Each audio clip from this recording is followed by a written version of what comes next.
Hi, I will be doing this presentation over Lewis Terman's longitudinal studies of gifted children and the impact that it has on diverse students or the lack thereof. Um, I do not believe that this study supported a wide range of backgrounds, and I do not think it meets the needs of diverse learners.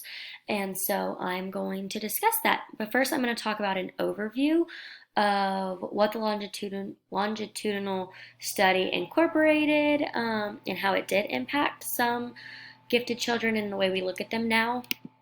So, the first thing is that this study was the first longitudinal study in psychology to use a large sample. So it used 1,528 gifted children. They had IQ scores of at least 135.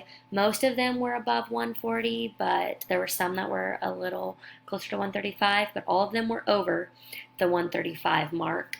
And almost all of the students were from big cities in California. They're from very big urban areas.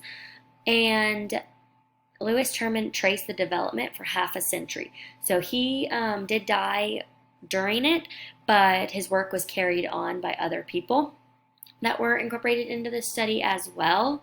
But it traced the development for half a century, so it took these kids when they started young till they died, pretty much. It traced, I believe it was every 10 years, so that we could see where they were at, what kind of success they had as adults after college.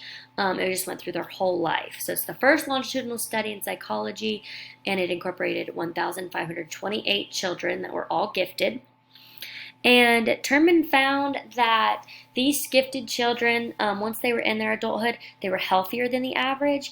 They were mentally healthier, physically healthier. He basically said that they were healthier in every way compared to the average child. And most of them did have career success. They went through college, they got higher degrees, and they ended up having a higher degree of personal satisfaction than the average person. So we found that they were happier, they were more content with their lives. And he also refuted some myths that gifted children were weaker, more unattractive, more confused, or not as socially there as talkative. And so he refuted all those myths and said basically that all of those were not true. They are just that, they're myths. And so these students were not most of them were physically healthy, and they were more attractive. And so he refuted all of those myths. Lewis Terman, a little bit about him. He's known for his IQ testing. He believes that mental abilities were primarily a product of heredity. So he found that a lot of his students came from parents that were well educated, and that went to college and graduated high school and got degrees and had good jobs. So a lot of the students that were in this study came from homes that were more developed.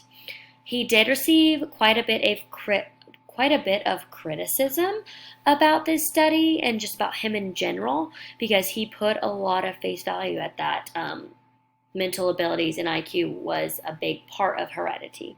And so he got a lot of criticism for that and some of the biases and stereotypes that he did.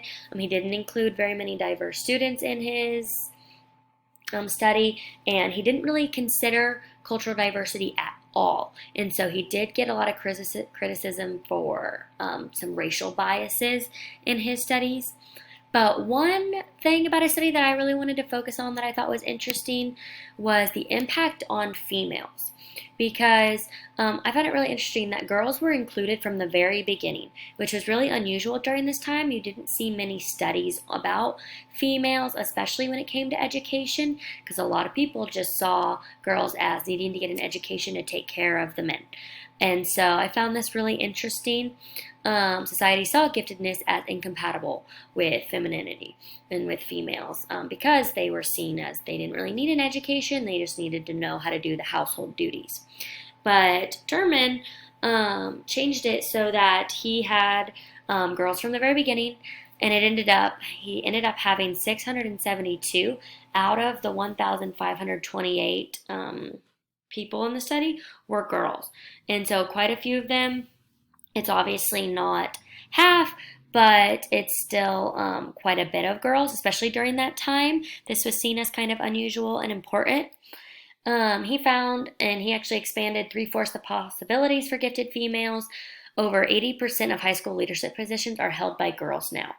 And so some people do say that this study did help that because he kind of put an emphasis on having females in gifted education, and efforts to create programs to encourage girls, gifted girls, have proliferated. And so now you can see STEM and STEAM both reach out. There are so many camps for just girls and just female students that want to be in it because they really are encouraging these gifted girls to have these opportunities and to showcase their giftedness. And so efforts to create these programs did, that has increased to encourage these girls.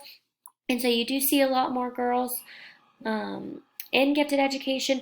I am not sure how much of that is due to this study, but I do find it interesting that he did include them from the very beginning, and that was unusual during this time, and that I think that this study did have an impact on females. Maybe not as much as it could have, but I think it did impact females in gifted education.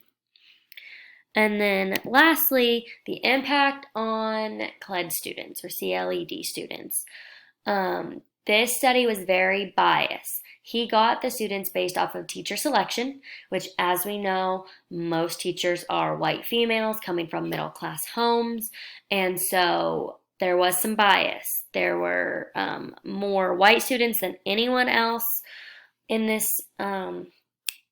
study, and they were mostly white and personable. So they were the kids that spoke out in class, and a lot of them were mostly white. And so a lot of the students that maybe didn't try as hard, even though they know the stuff and they are gifted, and maybe they're just bored and they're not doing what they're supposed to, they were not included in this study per se because they were not as personable and the teachers didn't like that as much. The study was very lacked in diversity. They focused on mainstream America. Most of the students came from urban cities in California. And so they were those mostly white and personable students, and so it was that mainstream America. The subject samples, he did find that twice as many children of Jewish descent were gifted than expected. There were very few African American and Hispanic Americans in the study, probably because it was based off teacher selection. And there were no Chinese American children's. They weren't sampled because they had their private schools that they went to for all Chinese students. And so, based off this information, I do not think this study did very much at all for cultural diverse students. I think it may have helped females in a way, but as far as like economically and culturally, I do not think it has had an impact, and it does not support the wide range of backgrounds because there were not as many included in the study when they definitely could have been. He could have found ways to find different students. There could have been different ways other than teacher selection to find the students. But I think this study definitely does not meet the needs of diverse learners because it was mainly based on just the white American students that came from middle class homes and who had parents that were well educated and had good jobs. So it definitely does not take into consideration the students that are economically disadvantaged or that have cultural diversity aspects. It does not take those students into consideration, which is why I believe that this does not support a wide range of backgrounds and does not fully meet the needs of diverse learners.